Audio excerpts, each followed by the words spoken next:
यशोमती मैया के नंद लाला।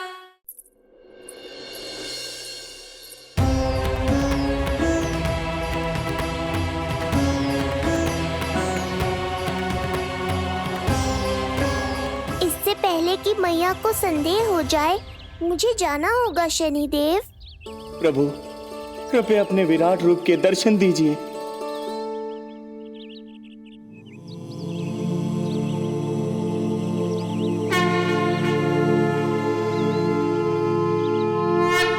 सशंख चक्रम सकिरीट कुंडलम सबीत वस्त्रम सरसीरुहेक्षणम सहार वक्षस्थलशोभितौस्तुभम् नमामि विष्णुं शिरसा चतुर्भुजम्।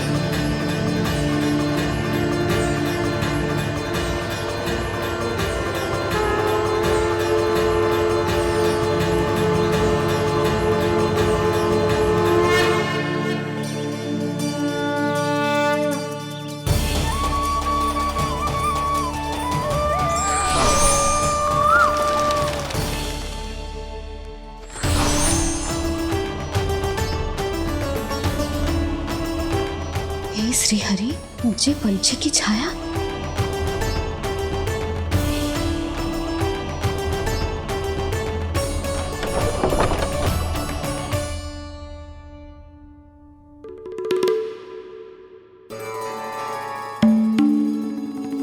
यशोदा, क्या हुआ? क्या देख रही हो? क्षणभर को लगो जैसे लल्ला की ना कोई पंछी की छाया हो। पंछी?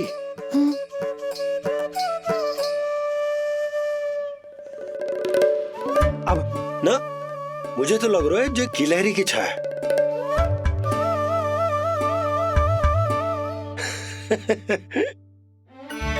यशोदा, बालक नीलमणि है और बालकों वाले काम तुम कर रही हो। अरे प्रकाश और छाया से खेलने का काम लल्ला के लिए छोड़ दो। अरे परंतु ये देखो, झरोका खुलो है, ठंडी बयार चल रही है, लल्ला को ठंड लग जाएगी। बंद करो, जाओ। हाँ हाँ हाँ लल्ला, ए लल्ला।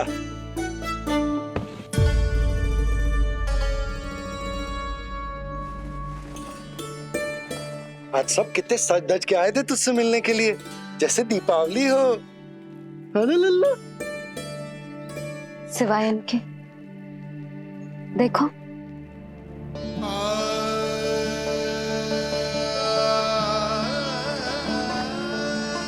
जब से चिच्ची मथुरा से लौटी है, इनका सजना सवरना सब छूट गया है। मैया, तब तो हमें अवश्य ही कुछ करना चाहिए। सुनो जी, हमें अवश्य कुछ करना चाहिए। जे इसे देखो, ना तो जे थको है, ना इसकी आंखों में नींद है। हो सकता है इसका भी मन हो अपनी बड़ी माँ से बात करने का।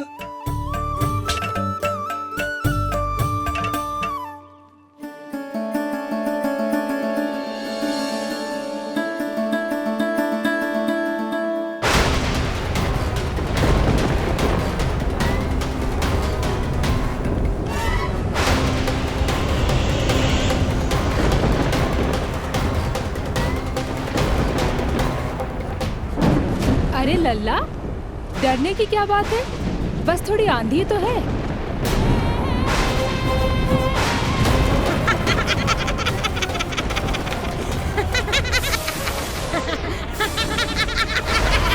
लल्ला, लल्ला, लल्ला, लल्ला।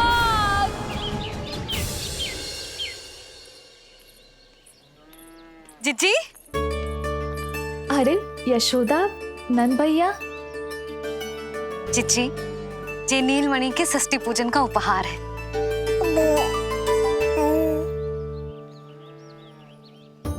यशोदा, नंद भैया, मैं आप दोनों की भावनाओं का सम्मान करती हूँ। आप दोनों को तो पता है मेरे हृदय में नीलमणि के प्रति अत्यधिक प्रेम है।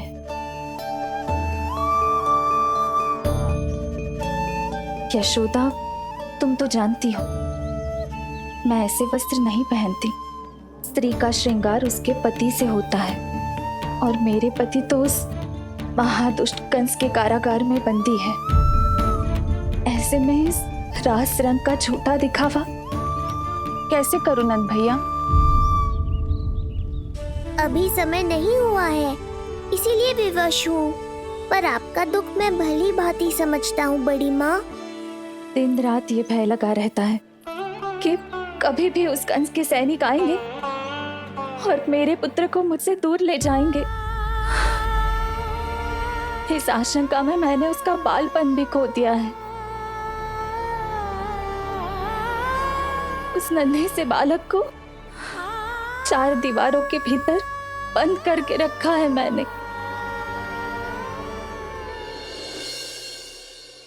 थोड़ी देर और, बस तेरे बाबा अब भी आते ही होंगे।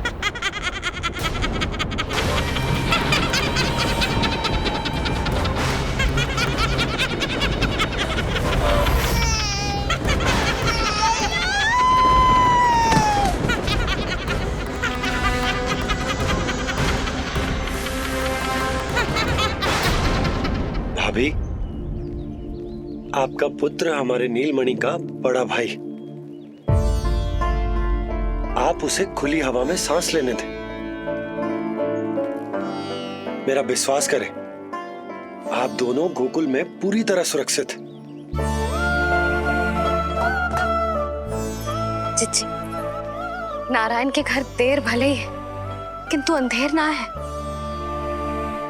बस कुछ समय का कष्ट और है चिच्ची, फिर सब ठीक हो जाएगा। और ये देखो, नीलमणि स्वयं आओ है आपको उपहार देने के लिए। इसे भी मना करोगे आप? नीलमणि, बस आज हट मत करना। मैं तुम्हारी ताऊ जी से मिलूंगी ना, तब नए वस्त्र गहने सब पहनूंगी, साज श्रृंगार करूंगी। तब पूर्ण अधिकार से देना तुम अपना उपहार, किंतु आज नहीं। बड़ी प्रसन्नता की प्रतीक्षा में छोटी छोटी प्रसन्नताओं को त्यागना नहीं चाहिए बड़ी माँ। जीवन तो परमात्मा का उपहार है, उसे जीना चाहिए। चिच्ची, बड़ी प्रसन्नता की प्रतीक्षा में जीवन की छोटी छोटी प्रसन्नताओं का त्याग ना करना चाहिए। जीवन तो परमात्मा का उपहार है, जीवन तो जीना चाहिए। नंदराज, नंदराज, नंदराज, क्या हुआ? भोला, बंसी, तुम दोनों यहाँ? जी वो उपनंद जी ने कही थी कि आपको वार्षिक कर के बारे में स्मरण करा दूं, इसलिए हम दोनों चले आए। अरे हाँ, नीलमणि के आने की प्रसन्नता में मैं तो भूल ही गया था।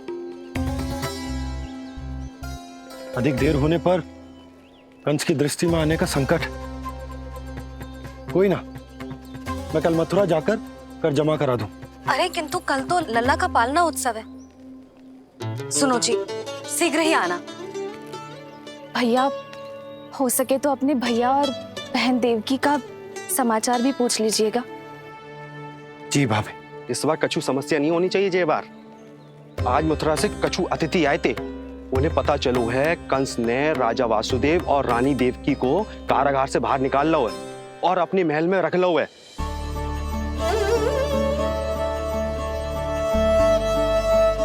ये तो अत्यंत शुभ समाचार है।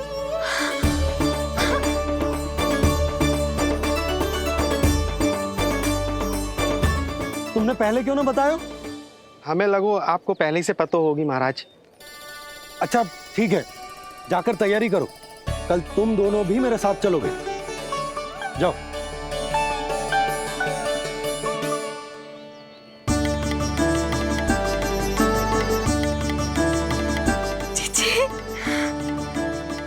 भाभी, यशोदा ने कहा था ना कि नारायण के घर देर अवश्य, परंतु अंधेर ना है। प्रतीत होता है हमारा नीलमणि सबके लिए सौभाग्य लेकर आया है। सच्ची भाभी, नारायण का वरदान है जे बालक। भाभी, अब हमें चलना चाहिए। और हाँ, कल वसुदेव भैया और देव की भाभी से बिना मिले वापस ना आऊंगा मैं। उन्हें कह दूंगा और बता दूंगा कि कितना स्मरण करते हो आप उन्हें। चिच्ची, शुभ समाचार मिलो है। अब तो जो उपहार स्वीकार करना पड़ेगा। हाँ यशोदा, अत्यंत शुभ समाचार आया है और अपने साथ ही आशा भी लाया है कि अब शीघ्र ही उनसे मिलना संभव होगा।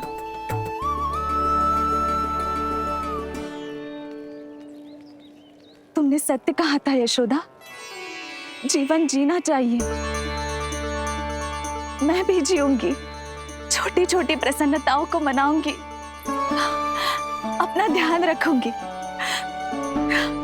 फिर से सजूंगी, संवरूंगी। अब जब वो मुझसे मिलने आएंगे, उनका स्वागत करूंगी। उन्हें वैसे ही मिलूंगी जैसे जैसे उन्हें छोड़कर आई थी। मैं आपको आपके दुख से मुक्ति दिलाऊंगा। बस कुछ समय तक और प्रतीक्षा कर लीजिए बड़ी माँ।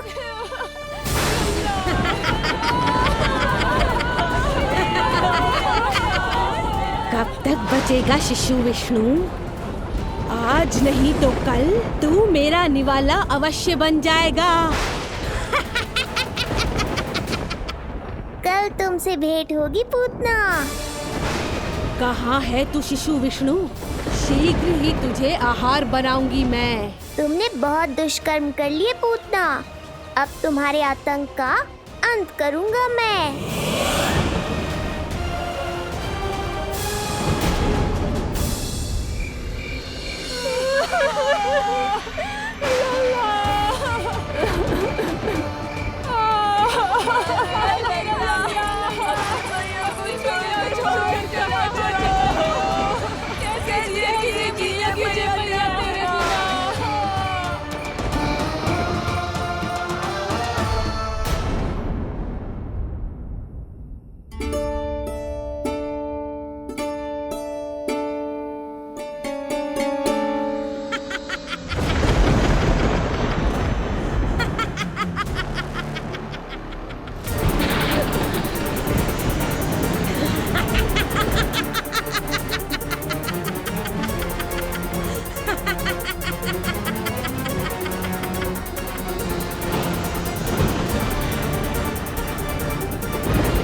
चिंता क्यों करती हो मैया?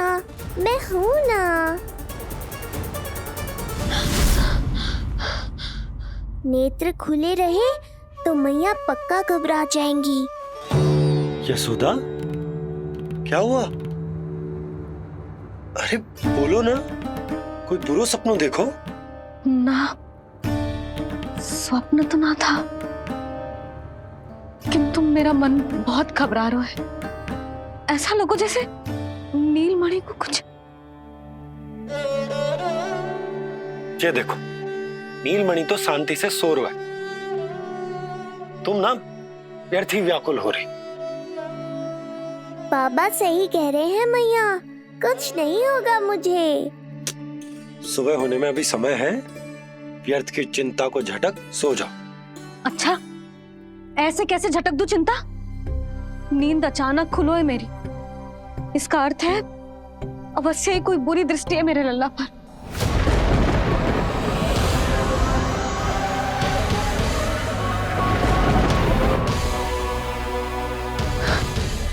आप भी कल जा रहे हो मथुरा? सुनो जी, जाना आवश्यक है, रुक ना सकते आप। कर जमा करानो है यशोदा, कल अंतिम दिन है। यदि वो निकल गए तो नारायण ही जाने वो कंस क्या करेगा। जानो आवश्यक। पिछले 6 दिन से नित्य कोई ना कोई कर्मकांड संस्कार चल रहा, इसीलिए तुम थक गई हो। तनिक विश्राम कर लो, सो जा। देखो नीलमणि भी जय कह रहा है कि मैया मोरी विश्राम कर लो, सो जाओ। कल मेरो पालना उत्सव मनानो है कि ना?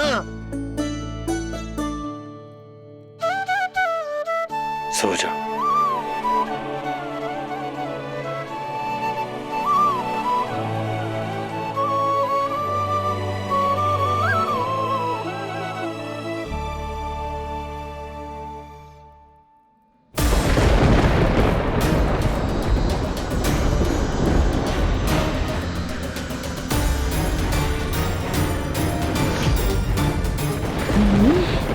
शिशु की गंध। पर अब तो भूख भी मिट गई है। एक रात का समय बचा है बालक, जी ले। कल सूर्य की पहली किरण के साथ अंतिम सांस लेगा तू।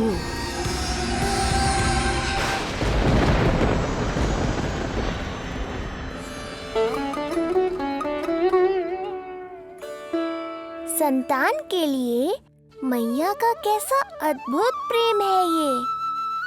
पूतना की छाया से ही इन्हें आने वाले संकट का आभास हो गया।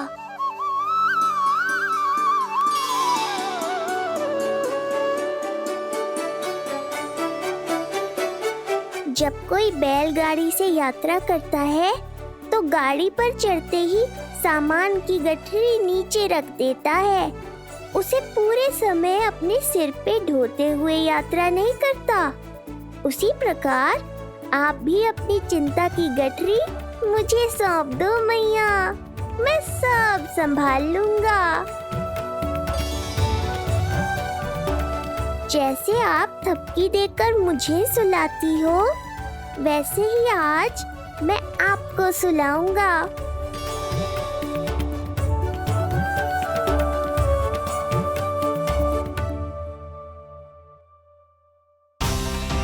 वचन देता हूँ मैया, जिसने आज आपकी निद्रा भंग की है, कल उसे चिर निद्रा में सुला दूंगा मैं।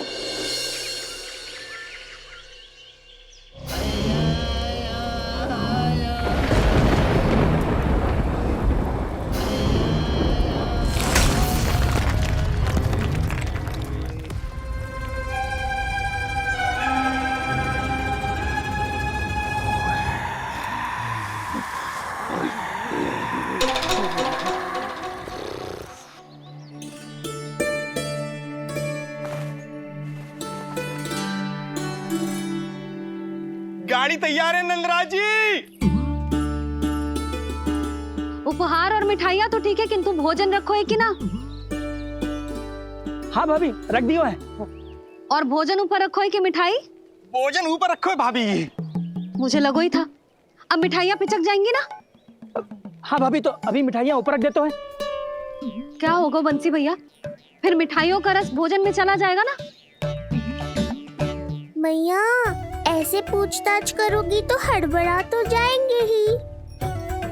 अरे भोला बंसी, अरे भोजन और मिठाइयों को अलग अलग रखो भाई। यही कह रही हो ना सुधा?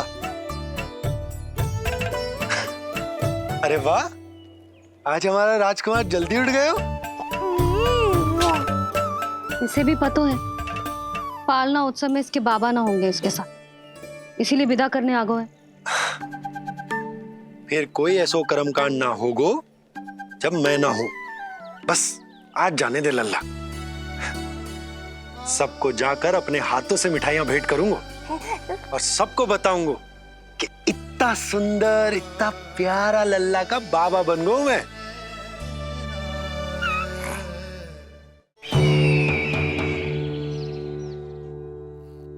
भैया के अत्याचारों की कोई सीमा ही नहीं। हमारे पुत्र को ढूंढने के लिए अब उन्होंने पूतना को आदेश दिया है। वो केवल महाभयंकर ही नहीं बल्कि मायावी भी है। हमें किसी भी प्रकार से ये सूचना गोकुल भिजवानी होगी। सत्य कह रही हो देवकी, मुझे भाई नंद को किसी भी तरह सावधान करना ही होगा, किंतु कैसे? हमारे लल्ला के बारे में जानकर सबसे अधिक कौन प्रसन्न होगा पता है? वसुदेव भैया। सत्य कहा आपने।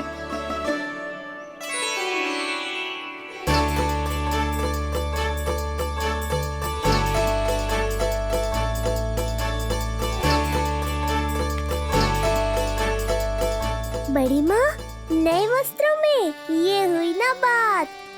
बहुत बहुत अच्छी लग रही हो रोहिणी जीजी, सच्ची।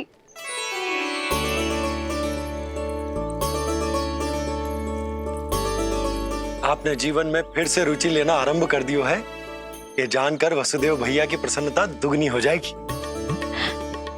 ये उनके लिए मेरे हाथों से बनाए पेड़े मथुरा के पेड़ों से भी अधिक प्रिय है उन्हें। और ये देवकी की नवजात कन्या के लिए कहिएगा केवल वस्त्र नहीं है, अपना आशीर्वाद भेजा है मैंने।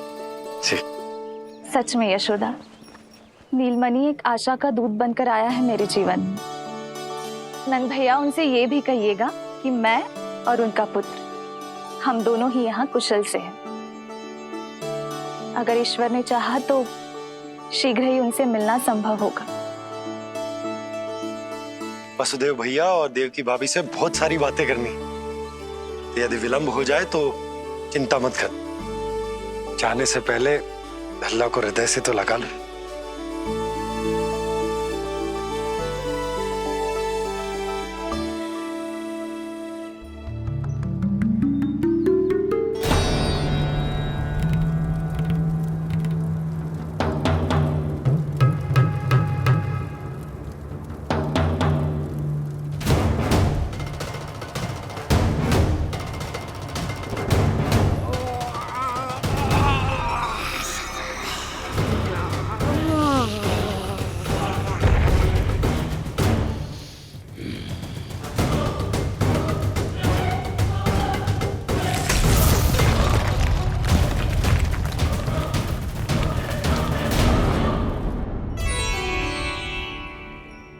कछु विचित्र सो क्यों लग रहा है मुझे?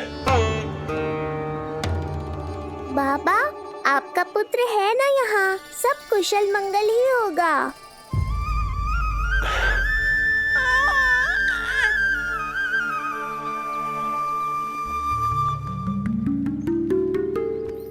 चलता हूँ। ध्यान रखो।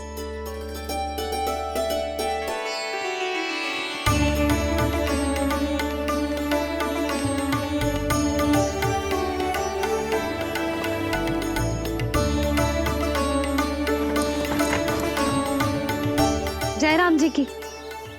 जय राम जी की।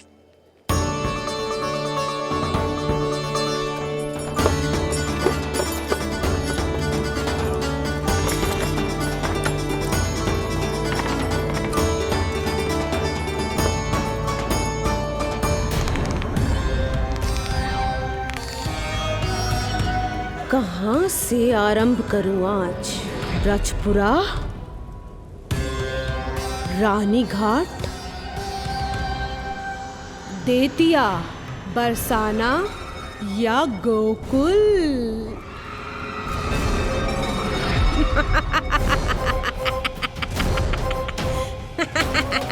यही तो चाहता था मैं कि तुम यहाँ आओ।